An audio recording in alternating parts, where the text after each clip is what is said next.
प्रणाम आचार्य जी, कोटि कोटि नमन। मेरा प्रश्न घर घर उपनिषदों से संबंधित है। ये जो अभियान है यह मुझे बहुत उत्साह दे रहा है। और मैंने पाया है कि उपनिषदों से आम लोगों का परिचय नहीं है। मेरा खुद परिचय 21-22 उम्र में हुआ था, जबकि मुझे बताया गया था कि मैं एक हिंदू हूँ। उपनिषद पढ़ते हुए मुझे आपके बारे में पता चला और आपको देखने के बाद मैं कृतार्थ हुआ। मुझे उपनिषदों का असली अर्थ समझ आने लग गया और धर्म का भी थोड़ा थोड़ा ज्ञान होने लगा। उपनिषदों में प्रेम के कारण मैंने फिर संस्कृत भाषा सीखना शुरू किया और मैं पिछले 4 महीने से संस्कृत में कर रहा हूँ और पार्ट टाइम जॉब कर रहा हूँ। और इसी के चलते मेरी भेंट शास्त्रों के शास्त्रियों से हुई, जो आचार्य मुझे वेद वेदांग इत्यादि पढ़ाते हैं। और मैंने पाया कि उनमें से अधिकतरों का ये मानना है कि जो उपनिषद है वो धर्म का मूल नहीं है, क्योंकि वो ये कहते हैं कि उपनिषद सिर्फ मोक्ष का साधन है और आम गृहस्थ के लिए इसका उपयोग नहीं है। और वे बोलते हैं कि अगर धर्म का मूल जो है वो तो धर्मशास्त्र, पुराण, इतिहास और वेदों में वर्णित कर्मकांड है। इसीलिए मेरा प्रश्न है कि इस भ्रांति को कैसे दूर किया जाए कि उपनिषद धर्म का मूल नहीं है, जिससे घर घर उपनिषद पहुँचे और केवल पुराण इत्यादि ना पढ़ते रह जाएं। ये भ्रांतियां नहीं है, ये हठ है, ये ठिठाई है। ये ज़बरदस्त अहंकार है जो कहता है कि हम जैसे हैं हम तो वैसे ही रहेंगे। हम जैसे घर चलाते हैं घर हमें वैसे ही चलाना है, जैसी गृहस्थी है वैसी रहे, दुकान जैसे चल रही है वैसे ही रहे, समाज जैसे चल रहा है वैसा ही रहे, हम तो ऐसे ही रहेंगे। जब आपको वैसे ही रहना है तो आप उपनिषदों की ओर क्यों आएंगे? इसीलिए मैं कल कह रहा था कि आम हिंदू जिस तरीके से अपने धर्म को देखता है और अपने धर्म का पालन करता है वो वास्तव में वेद विरुद्ध है। हम कहते होंगे अपने आप को हिंदू, लेकिन हमारा जो प्रचलित धर्म है वो एंटी वेद है। हम दुनिया के शायद अकेले लोग हैं जो अपने ही केंद्रीय ग्रंथ के विरुद्ध न सिर्फ जीते हैं बल्कि बोलते भी हैं खुल के। श्रुति स्वयं स्पष्ट घोषणा करती है और बार बार कि वेदों का मूल वेदांत में है, कि वैदिक जितनी यात्रा है वो वेदांत में जाकर समाप्त होती है। लेकिन हम कह रहे हैं कि ना, वेदों की नहीं सुननी है, अपने ढर्रों की सुननी है। वेद छोटे होंगे, हम बड़े हैं।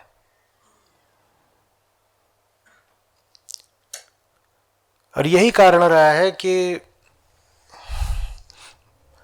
तमाम तरह की कमजोरियां हम में आई, तमाम असफलताएं झेलनी पड़ी, इतनी हारें हुई, क्योंकि जो असली है जब आप उसके साथ ही नहीं होंगे, जब आप अपने धर्म के पालन और आचरण में ही खोखले होंगे तो आप में बल कहां से आ जाएगा?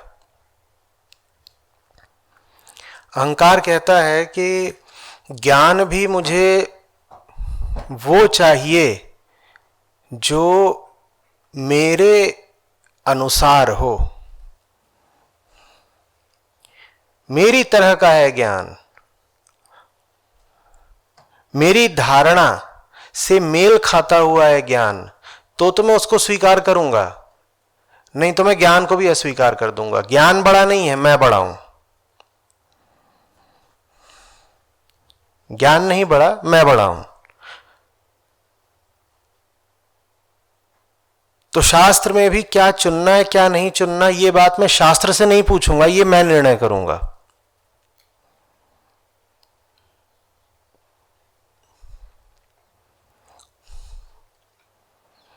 आप दुनिया भर में देख लीजिएगा, भारत भर में ही नहीं, भारत में भी देख लीजिएगा, जहां कहीं भी वेदों से कोई श्लोक उद्धृत किया जाता है, आप पाएंगे 95%, 99% वो उद्धरण उपनिषदों से होगा। उपनिषद ही वेद हैं। उपनिषद कोई वेदों के अंग भर नहीं है, वो वेदों का प्राण है। और उपनिषद वेदों का कोई अध्याय नहीं है। वेद नहीं कहते कि अब उपनिषद शुरू हो रहा है। वेदों के ही वो अंश जो सबसे ज्यादा मूल्यवान है, उन्हें उपनिषद कहा जाता है। वेदों के ही अंश जो सबसे ज्यादा मूल्यवान है, उन्हें उपनिषद कहा जाता है। उपनिषद कोई अलग ग्रंथ थोड़े ही हैं कि हम वेदों और उपनिषदों में लड़ाई करवा दें। और उपनिषद वेद में किसी एक जगह नहीं पाए जाते, अरण्यक में पाए जाते हैं, ब्राह्मण में पाए जाते हैं, और कम से कम एक उपनिषद तो मंत्र भाग में भी पाया जाता है, संहिताओं में भी पाया जाता है। हां, बाद के कुछ उपनिषद थे जो वेदों से स्वतंत्र लिखे गए, पर फिर उनकी प्रमुख उपनिषदों में गणना भी नहीं की जाती। असल में उपनिषदों का इतना महत्व हो गया, इतना नाम हो गया कि जितने छोटे मोटे संप्रदाय थे, सबको यह जरूरत पड़ गई कि अपने आप को वैध सही साबित करने के लिए अपना भी एक उपनिषद होना चाहिए। तो उन्होंने अपने भी उपनिषद निकाल दिए। वो प्रमुख उपनिषद नहीं है, लेकिन तमाम छिटपुट संप्रदायों को भी अपने उपनिषद निकालने पड़े। इसी से पता चलता है कि उपनिषदों का नाम कितना था, महत्व कितना था, कहें सीधे तो जलवा कितना था।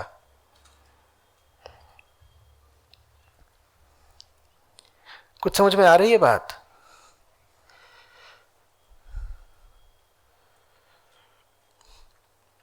वेदों की शुरुआत होती है तत्कालीन माहौल से। तत्कालीन माने उस समय का माहौल, उस समय का माहौल जहां व्यक्ति के पास वैज्ञानिक ज्ञान बहुत नहीं था। तो प्रकृति पूजन से शुरुआत होती है। प्रकृति की जितनी भी शक्तियां हो सकती हैं, उनको संबोधित करके उनको प्रसन्न करने की चेष्टा की जा रही है, उनसे वर मांगा जा रहा है, उनको देवियों और देवताओं के नाम दे दिए जा रहे हैं। यह आरंभ है। और यही वेद आगे चल करके देवियों से, देवताओं से, किसी की भी पूजा से, वरदान मांगने से, भौतिक सुख सुविधाएं मांगने से, वर्षा मांगने से, दूध मांगने से, शत्रुओं पर विजय मांगने से, इन सब मांगों से बहुत आगे निकल जाते हैं।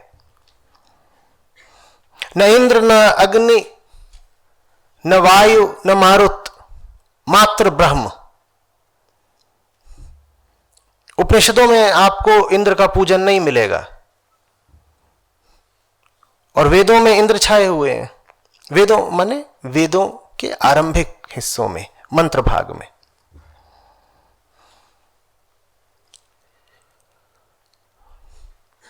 तो वेदों का आरंभ वैसे ही होता है जैसे किसी भी साधक की साधना का आरंभ होता है। अंतर्मुखी होना आरंभ में मुश्किल होता है ना, तो शुरुआत होती है बाहर देखने से। बाहर उसे क्या दिखाई दे रहा है? बाहर उसे पानी दिखाई दे रहा है, आग दिखाई दे रही है, पहाड़ दिखाई दे रहे हैं, तो वो इनको सबको संबोधित कर रहा है, प्रश्न भी पूछ रहा है। लेकिन आरंभ में भी जिज्ञासा पैनी है। पहले ही सूत्र से वेदों में जिज्ञासा बड़ी घनी है, और यही जिज्ञासा वेदों को अंततः उपनिषद की ओर ले जाती है। जिज्ञासा हो भले ही शुरुआत में, लेकिन शुरू में ही उत्तर तो नहीं मिल जाते ना, तो शुरू में प्रश्न है। कितने ही सूक्त है, नासदीय सूक्त है, पुरुष सूक्त है। आपको याद होगा सृष्टि से पहले क्या था, सत नहीं था, असत नहीं था, जल भी था क्या तब? ये सब प्रश्न पूछे जा रहे हैं और इन सब प्रश्नों के उत्तर अंततः प्राप्त हो जाते हैं उपनिषदों में। तो वेदों की यात्रा भी एक साधक की यात्रा जैसी ही है, जो जिज्ञासा से शुरू करता है और मोक्ष पर समाप्त होता है। लेकिन वो जो आरंभ है यात्रा का, वो तत्कालीन है, वो उस समय के लिए उपयुक्त था। आज आप पुनः आरंभ करेंगे इंद्र की पूजा से और अग्नि की पूजा से, तो आपको कुछ नहीं मिलेगा। उस समय वायु की और अग्नि की पूजा हुई क्योंकि नहीं पता था कि इनका यथार्थ क्या है। देखिए, अंतर्मुखी किसी भी काल में हुआ जा सकता है, पर बहिर्मुखी ज्ञान तो काल के साथ धीरे धीरे प्राप्त होता है। कारण समझिएगा, अंतर्मुखी ज्ञान एक व्यक्ति को सिर्फ अपने प्रयत्न से अपने जीवन काल में भी पूर्णतया मिल सकता है, लेकिन जो बाहरी ज्ञान होता है उसमें आपको अपने पीछे वाली पीढ़ियों के कंधों पर खड़ा होकर ज्ञान प्राप्त करना होता है। अंतर्मुखी ज्ञान, आंतरिक ज्ञान, आत्मज्ञान एक्यूमुलेटिव नहीं होता। एक्यूमुलेटिव समझ रहे हैं? उसमें ऐसा नहीं होता कि पहले आपको किसी से 2 इकाई ज्ञान मिल गया था, फिर 2 इकाई ज्ञान आपने खुद हासिल किया, तो कुल मिलाकर के 4 इकाई ज्ञान हो गया। लेकिन सांसारिक ज्ञान, भौतिक ज्ञान एक्यूमुलेटिव होता है। आइंस्टीन का होना मुश्किल हो जाता अगर न्यूटन ना होते। जितना कुछ भी संकलित विज्ञान है उसको देख करके फिर आगे शोध होती है और विज्ञान की नई जमीन तोड़ी जाती है, नई खोजें की जाती हैं। तो वहां यह बहुत आवश्यक हो जाता है कि आपके पीछे 1000-2000 साल का संकलित ज्ञान हो, तभी आप आगे बढ़ सकते हैं। तो इसीलिए वेदों की शुरुआत में यदि आप पाते हैं कि प्रकृति के बारे में बहुत ज्ञान नहीं है, तो इसमें ताज्जुब क्या। और इसमें वेदों की हीनता नहीं है, इसमें वेदों का माधुर्य है, इसमें वेदों का शौर्य है। जानते नहीं है, नया नया इंसान है, इंसान की चेतना नई नई उदित हो रही है, लेकिन जिज्ञासा पूरी है, पता नहीं है लेकिन सवाल पूछे जा रहे हैं। तो आप ये ना समझें कि इससे वेदों की महत्ता कम हो जाती है यदि हम कहें कि देखो मंत्रों में तो यही सब कहा जा रहा है कि हमारी गायों की संख्या बढ़ा दो, हमारे शत्रुओं का नाश कर दो, हमें और धन धान्य की प्राप्ति हो, हमारी फसलें अच्छी बढ़ें, बारिश अच्छी हो, यही सब है आरंभ में। एक के बाद एक मंत्र, सैकड़ों मंत्र बस यही मांग रहे हैं, और उसमें बीच बीच में जिज्ञासा की जा रही है कि ये क्या है, ये क्या है, ये क्या है। ये कोई हीनता की बात नहीं है। थोड़ी सहानुभूति, थोड़ी संवेदना के साथ आरंभिक ऋचाकारों को देखें। कोई प्रयोगशाला नहीं, पीछे से प्राप्त हुआ कोई ज्ञान नहीं, वो नए नए लोग हैं, उन्हें विरासत में ज्ञान नहीं मिल गया है किसी से, सूचना के, संवाद के, संचार के साधन नहीं। तो किसी को अगर कोई बात पता भी चली है, आप जहां हो उससे 100 मील दूर, तो वो बात उस व्यक्ति तक सीमित रह जाएगी, आप तक नहीं पहुंच पाएगी। ऐसा नहीं है कि अमेरिका का रिसर्च पेपर आप इंडिया में बैठकर पढ़ रहे हो, ये तब नहीं हो सकता था। इसके बावजूद वो ऋषि खोज में लगे रहे। शुरुआत बाहर से करी और बाहर देखते देखते समझ गए कि बाहर जो है अगर उसको जानना समझना है तो भीतर की ओर आना पड़ेगा। शुरुआत इंद्र से करी और ब्रह्म तक पहुंच गए। ये उनकी यात्रा थी। अब आज के कौन से महामूर्ख हैं जो कह रहे हैं कि नहीं नहीं नहीं, हमें ब्रह्म से कोई मतलब नहीं, वो तो मोक्ष का साधन है, हमारे लिए तो कर्मकांड है। कर्मकांड माने यही सब, कि पूजा कैसे करनी है, उपवास कैसे करना है, यज्ञ हवन आदि आहुति कैसे देनी है। जो यही लेना चाहते हैं वेदों से और उपनिषद नहीं लेना चाहते। ये कैसा गहरा षड्यंत्र है अपने ही खिलाफ। मैं साफ बताई देता हूं, मात्र वेदांत अमर है, बाकी सब कुछ मिट जाना है। क्योंकि बाकी सब कुछ कालबद्ध है,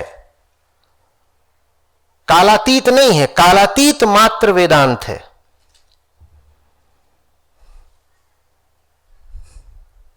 गन्ना है और गन्ने का रस है। रस के बिना गन्ना क्या है? रस निचोड़ा हुआ गन्ना देखा है कैसा होता है? वो कौन सा विक्षिप्त मन होगा जो कहेगा मुझे छिलका चाहिए, रस नहीं। और रस को ले लेने में और छिलके को छोड़ देने में छिलके का अपमान नहीं है। छिलका ना होता तो रस कहां से आता? आरंभिक मंत्रों ऋचाओं से शुरुआत न हुई होती तो उपनिषद कहां से आ जाते? तो यहां यह नहीं कहा जा रहा कि जो संहिता भाग है वो हीन है। कोई ये ना समझे कि हम अवमानना कर रहे हैं, बिल्कुल भी नहीं। रस वे गन्ने का क्या आसमान से टपकेगा? कहां से आया है? गन्ने से ही तो आया है ना। लेकिन एक बार गन्ने ने अपना रस दे दिया तो हमें पता होना चाहिए कि छिलका कहां है और अमृत कहां है। सार सार को गही रहे, थोथा दे उड़ाए। वेदों का सार वेदांत है, उसको पकड़िए। मात्र वही सदा रहेगा, 1000 साल बाद भी रहेगा, क्योंकि उसमें ऐसी कोई बात नहीं है जो समय के साथ बदल जाए। काम, क्रोध, मद, मोह, लोभ ये समय के साथ बदलते हैं क्या? या ये हजारों साल पहले भी थे, आज भी हैं, आगे भी रहेंगे? बोलिए। बाकी सब चीजों को विज्ञान और तकनीक पीछे छोड़ देंगे कि नहीं? आप उड़न खटोले की बात करें, आप पुष्पक विमान की बात करें, ये सब चीजें तिथिबाह्य हो जानी है, आउटडेटेड। कोई नहीं पूछने वाला इनको। आप इनमें क्यों उलझ के रहना चाहते हो?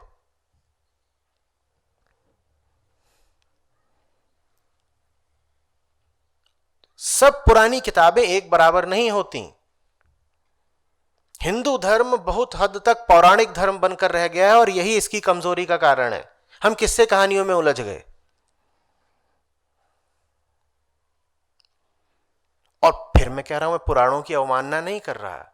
मैं कह रहा हूं पुराणों को भी अगर समझना है तो पहले वेदांत पता होना चाहिए। 100 बार दोहराया है मैंने कि वेदांत कुंजी है। उससे बाकी धर्मों के ताले, बाकी ग्रंथों के ताले भी खुल जाएंगे। और बाकी धर्मों के भी, मैंने यहां तक कहा है कि जो बाकी सब धार्मिक धाराएं हैं उनको भी आप समझना चाहते हैं तो आपको वेदांत पता होना चाहिए।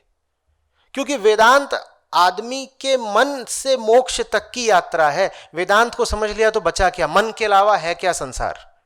मन को जो समझ गया वो पूरे संसार को जान गया। मन की कुंजी जिसके पास आ गई वो सारे संसार के ताले अब खोल देगा। लेकिन हमने बड़ा अपराध किया है। ऋषियों के विरुद्ध हम बहुत अपराधी हैं। हमने उपनिषदों का लगभग तिरस्कार सा करा है। उपेक्षा मात्र नहीं, तिरस्कार। ये आपने अभी सुना ना कि उपनिषद धर्म का मूल नहीं है। जिन ऋषियों से वेद आए हैं, वेदांत आया है, वो अभी सुनते तो बड़ा उनको कष्ट होता। वो कहते वेदांत नहीं है धर्म का मूल, तो और क्या है? किस चीज को तुम धर्म का मूल मानना चाहते हो? स्मृतियों को? पराशर स्मृति, मनुस्मृति, ये है धर्म का मूल। और मैं बिल्कुल इस बात से इनकार नहीं कर रहा हूं कि इन स्मृतियों में भी कुछ बातें ढंग की हैं, काम की हैं, पर उनमें बहुत बातें ऐसी भी हैं जो आज किसी काम की नहीं। उनको आप कब तक पकड़कर बैठे रहोगे? उनको सम्मान के साथ संग्रहालय में रख दो, म्यूजियम में, कि ये अतीत में बहुत कीमती चीजें थी, आज इनका कोई मूल्य नहीं। पुराने समय कोई चीज बहुत महत्व रखती होगी, आज वो महत्व नहीं रखती, उसको आप कहां रखते हो फिर? कहां रखते हो? म्यूजियम में रखो ना जाकर के उसको। 1930 की गाड़ी है आपके पास ऑस्टिन, उसको एक्सप्रेसवे पे भगाओगे क्या? क्या करोगे उसका? म्यूजियम में भेजो भाई उसको। मैं नहीं कह रहा हूं कि उसको कटने के लिए भेज दो, आपको होगा उससे बहुत प्यार, और दिखती थी अपने जमाने में, शानदार गाड़ी थी, तो एक अच्छी सी जगह बनवा लीजिए अपने बंगले के सामने और वहां उसको रंग रोगन करके खड़ा कर दीजिए। लोग आएंगे, सेल्फी लेंगे उसके साथ, बढ़िया। लेकिन उस पर बैठ करके जीवन जीना मत शुरू कर दीजिए कि आज आप कहे मैं आज भी इसी पर यात्रा करूंगा। आज आप इंद्र के और अग्नि के पूजन से कुछ नहीं पाएंगे, कुछ नहीं मिलने वाला, मैं साफ कह रहा हूं।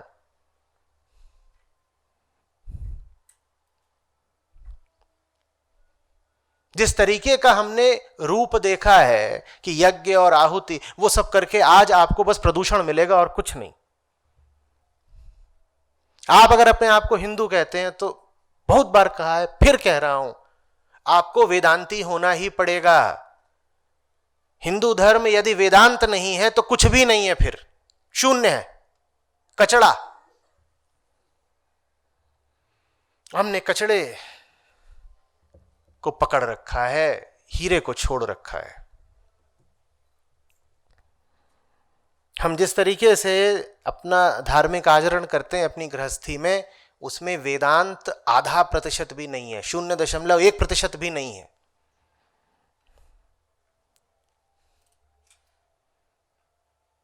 ये हम क्या करते हैं धर्म के नाम पे? एक आम हिंदुस्तानी का धार्मिक जीवन कैसा होता है मुझे बताइएगा। जब आप कहते हैं कि मैं आज कुछ रिलीजियस करने जा रहा हूं, उसमें क्या होता है शामिल? क्या होता है? पूजा पाठ, जिसका अर्थ आपको ही नहीं पता आप क्या कर रहे हैं। मूर्ति सामने है, आपने कुछ आरती वगैरह कर दी और आपको नहीं मालूम ही आप क्यों कर रहे हैं, इससे क्या हो जाएगा, वो कौन है जिसकी पूजा कर रहे हैं, आप कौन है जिसे पूजा की आवश्यकता है। इन प्रश्नों पर कभी विचार ही नहीं किया जाता। और करवा चौथ, उसको कैसे भूल सकते हैं आप? ये धर्म है, करवा चौथ। छलनी लेके चंदा मामा देखे जा रहे हैं, ये धर्म है।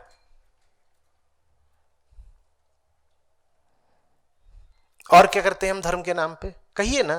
कुछ बहुत गहरा नहीं करते हैं, मिस्टिकल मत होने लग जाइएगा। जो करते हो उसको साफ साफ बोलो, क्योंकि जो करते हो बहुत बेकार है।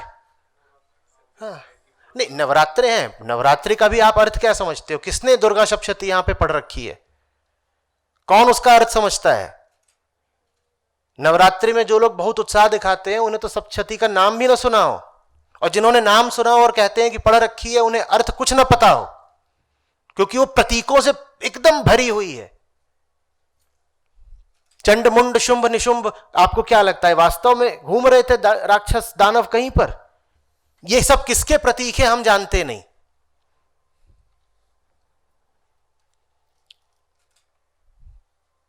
सिंघाड़े का आटा, कुट्टू का आटा, हाँ, साभर के चावल, साबूदाने की खिचड़ी, ये हमारा धर्म है। लज्जित होने की बात है, ये हमारा धर्म है, साबूदाने की खिचड़ी। सेंधा नमक, ये धर्म है हमारा, ये धर्म है। और बहुत चीजें होती हैं, न जाने क्या, टोने टोटके, ये धर्म है। नींबू काट के किसी घर के आगे डाल दिया,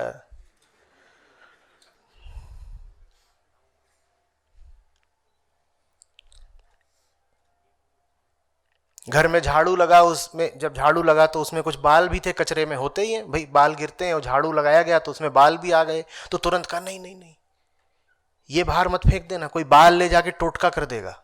ये धर्म है हमारा कि आपके बाल को कुछ कर दिया तो आपको भी कुछ हो जाएगा, ये धर्म है हमारा। फिर हमें अजीब लगता है कि दुनिया भारत को सम्मान क्यों नहीं देती, चीन पाकिस्तान चढ़े क्यों आ रहे हैं, व्यापार में भी भारत पीछे क्यों है, इनोवेशंस क्यों नहीं होते, क्रिएटिविटी कहां है? बॉलीवुड में ढंग की फिल्में क्यों नहीं बनती? फिल्में भी बनाने का ठेका हॉलीवुड ने ले रखा है। कुछ भी अच्छा भारत में क्यों नहीं होता? क्योंकि यहां कुट्टू का आटा है।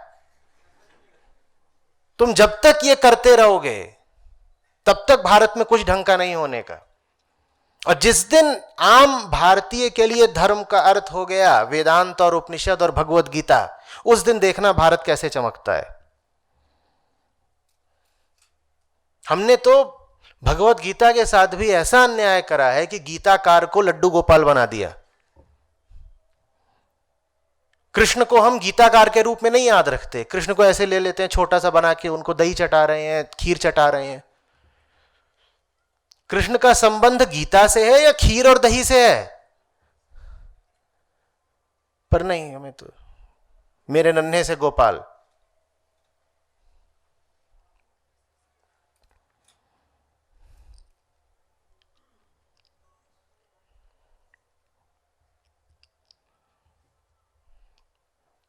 यदि आप हिंदू हैं, यदि आप सनातनी हैं, तो दुनिया का सर्वश्रेष्ठ धर्म है आपका।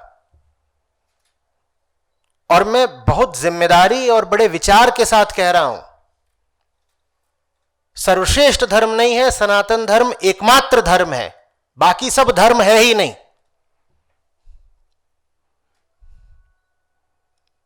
लेकिन वाह रे सनातनियों, जो अपमान करा है अपने धर्म का।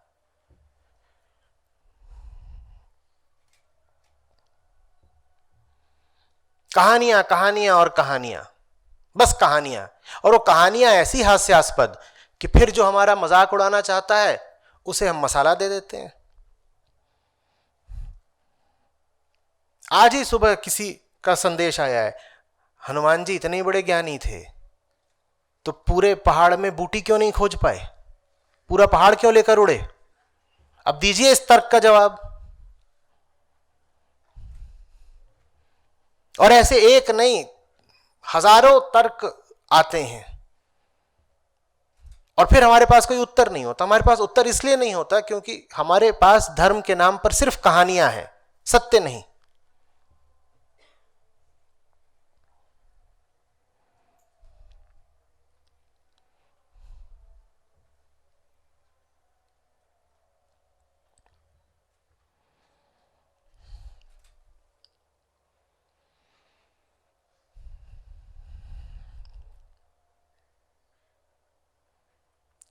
आप धर्मशास्त्रों की बात कर रहे हैं। धर्मशास्त्र एक नहीं है, कई धर्मशास्त्र हैं और सब धर्मशास्त्र विसंगतियों से भरे हुए हैं। उनका एक अध्याय जो बोलता है, दूसरा अध्याय उसके विपरीत बोल रहा होता है। आप उनको कैसे उच्चतम दर्जा दे सकते हो? उपनिषदों में मुझे कोई विसंगति दिखा दीजिए। वहां तो एक है, द्वितीयो नास्ति, दूसरा कोई है ही नहीं, तो बेमेल क्या होगा? विसंगति विरोध कहां से आएंगे?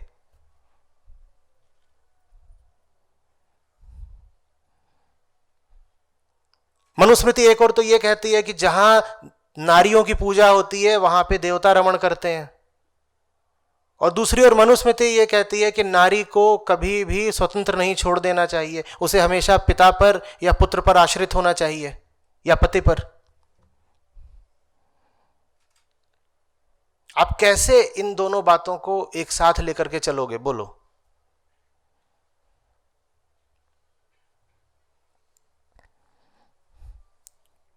एक जगह पर मनुस्मृति मांसाहार का घोर विरोध करती है, दूसरी ओर वो बताती है कि मांस किन किन जानवरों को खाया जा सकता है।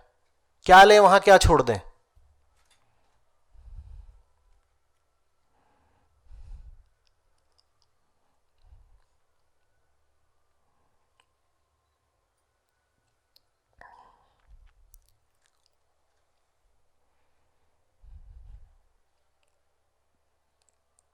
उपनिषदों में आपको ऐसी समस्या नहीं आएगी।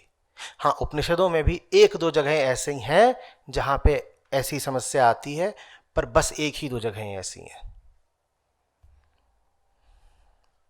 अन्यथा उपनिषद बिल्कुल साफ है, एब्सोल्युटली नीट। कोई इधर उधर की बात नहीं, कोई दंदफंद नहीं, सीधी मुद्दे की बात। तुम कौन हो, तुम क्या चाहते हो, सत्य क्या है जो तुम्हें सत्य तक पहुंचने से रोकता है? बस इसके अलावा कोई बातचीत ही नहीं। इसीलिए हमें उपनिषद पसंद नहीं आते। मसाला नहीं ना वहां, हम खोजते रहते एंटरटेनमेंट कब शुरू होगा, वो हमें पुराणों में मिल जाता है। फिर फलाने देवता आए, उन्होंने फलाने ऋषि की बीवी चुरा ली, फिर ऋषि ने देवता को श्राप दे दिया, फिर देवता महाराज पेड़ बन गए, फिर जब भगवान जी ने अवतार लिया तो उन्होंने जाके वो पेड़ उखाड़ दिया, जब पेड़ उखाड़ दिया तो उसमें से वो देवता प्रकट हो गए, बोले आपने मुझे बचा लिया, मैं तो इस पेड़ में इतने दिनों से बंद था। कितना तो हमें ये मनोरंजक लगता है, वाह वाह।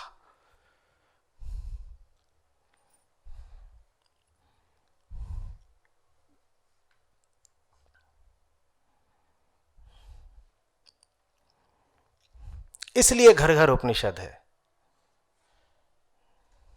मुझे प्रेम है सनातन धर्म से, और अपने ऊपर मैं ये दोष नहीं लेना चाहता कि मैं उसी पीढ़ी उसी समय का हूं जिस समय धर्म का पूरा नाश हो गया।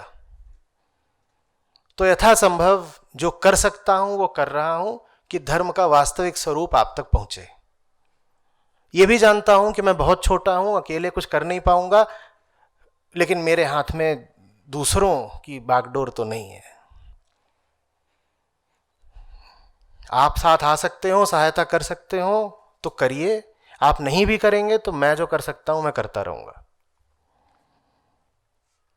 और ऐसी मुझे कोई उम्मीद नहीं है कि बहुत कुछ कर सकता हूं, लेकिन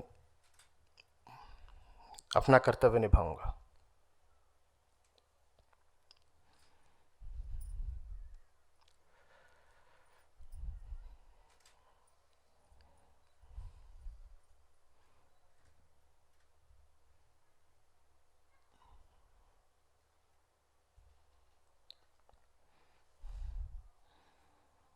हमें धर्म का जीर्णोद्धार चाहिए। हमें अपनी धार्मिक आस्थाओं का पुनर्मूल्यांकन करना होगा। अपने धार्मिक आचरण का हमें ओवरहॉल चाहिए पूरा।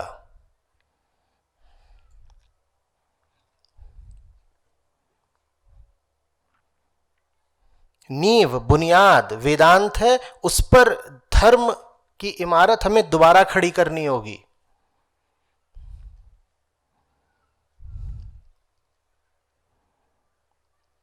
अभी ये जिन खंडहरों में हम रह रहे हैं वो किसी काम के नहीं है। ये खंडहर आपको छांव या सहारा नहीं देंगे, ये तो ऐसे हैं कि पुरानी सड़ी गली कमजोर दीवार आप ही के ऊपर टूट के गिर पड़े। आप गए थे छांव लेने, छत आप ही के सर पे गिर पड़ी। अभी हमारा खंडहर जैसा धर्म ऐसा है, अवशेष हैं बस, भग्न।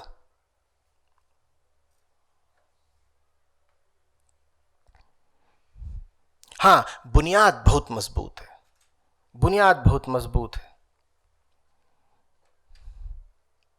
लेकिन इमारत खंडहर हो चुकी है। मैं चाहता हूं उसी बुनियाद का प्रयोग करके अब आज के समय में एक समीचीन, समसामयिक, प्रासंगिक नई इमारत का निर्माण हो।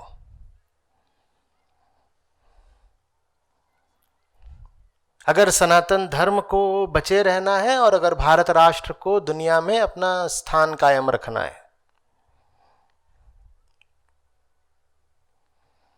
कुट्टू के आटे से महलों की बुनियादें नहीं बनती, गिर जाएगा सब कुछ।